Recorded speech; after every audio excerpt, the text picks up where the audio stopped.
Hey everyone, this is Tim from Your 6 Studios. Today in this video, I'm going to show you how to fix your console storage if you are getting some sort of error for your video games, so you can rebuild your database really easy.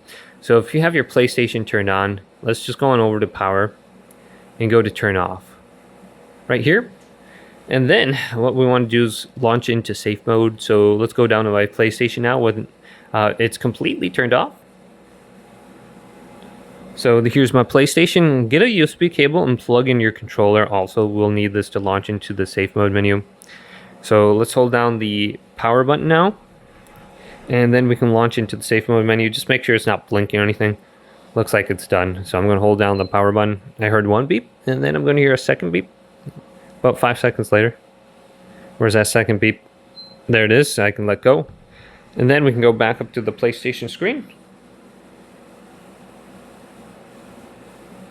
Now press the PlayStation button on the controller, and we want to go to option number 3, repair console storage, or option number 6, rebuild database.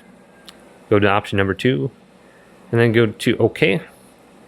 So if you have some sort of information error or something like that on your PlayStation where you can't use your content for whatever reason, you can try doing this. Restart your PlayStation, and then it should fix the corrupted data.